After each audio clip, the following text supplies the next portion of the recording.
নমস্কার, Anita's kitchen with village food একটা নতুন ব্লগে আপনাদের সবাইকে স্বাগত।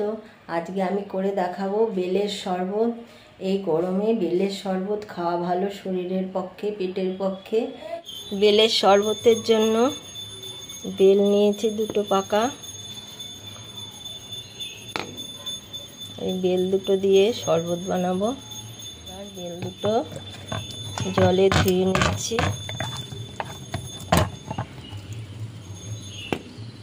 ফাটিয়ে নেব।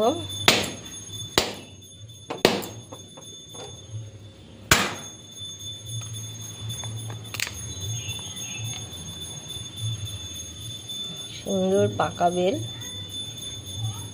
এই বেল দুটো বেলে গন্ধ বেরিয়ে গেছে, কি সুন্দর পাকা বেলগুলো। এবার বেলগুলো ভালো করে বের করে নেব।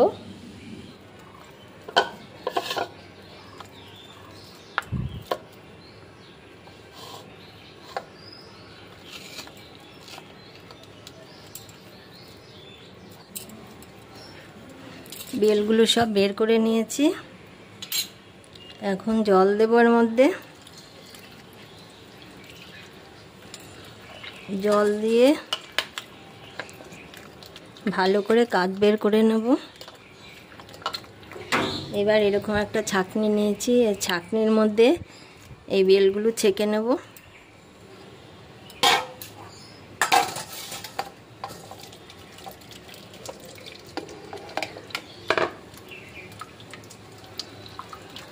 এইভাবে সবগুলো বেল ছেঁকে নিচ্ছি। এবার এই বেলের কাদের মধ্যে এই যে আমি আখি গুড় দিয়ে করছি। আখি গুড় খাওয়া ভালো শরীরের পক্ষে এই গরমের মধ্যে। আখি গুড় দিয়ে দিলাম। দিয়ে ভালো করে এটা মিশাতে হবে। আর 1 চিমটি নুন দিয়ে দিলাম।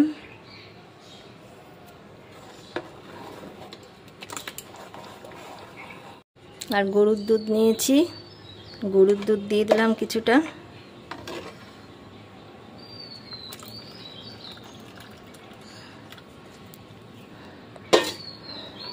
গরুর দুধ দিলে পরে কি আপনারা গুঁড়ো দুধও দিতে পারেন, দিলে টেস্টটা ভালো হয়।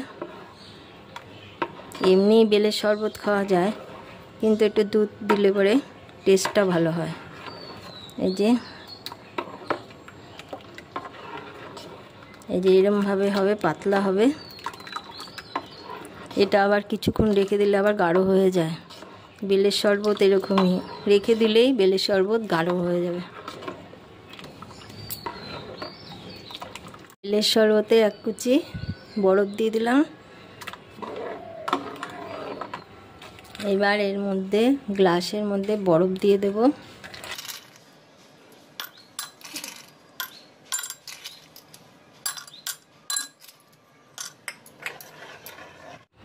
এবার শরবতটা ঢেলে দিলাম গ্লাসে। এটা আমি যেভাবে বানালাম আপনারা দেখবেন, দেখে ভালো লাগলে আপনারা অবশ্য কমেন্ট করবেন, লাইক করবেন আর সবার সাথে শেয়ার করবেন। আর আপনারা যারা নতুন তাদের কাছে অনুরোধ, আমার চ্যানেলটাকে সাবস্ক্রাইব করে দেবেন। সাবস্ক্রাইব করে আমার পাশে থাকবেন।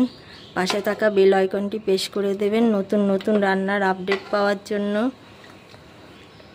এই যে আমার বেলের শরবত পুরো রেডি হয়ে আছে। এখন এই শরবত খেলেই প্রাণ মন সব ঠান্ডা হয়ে যাবে, পেটও ঠান্ডা হবে। দেখুন কেমন লাগছে।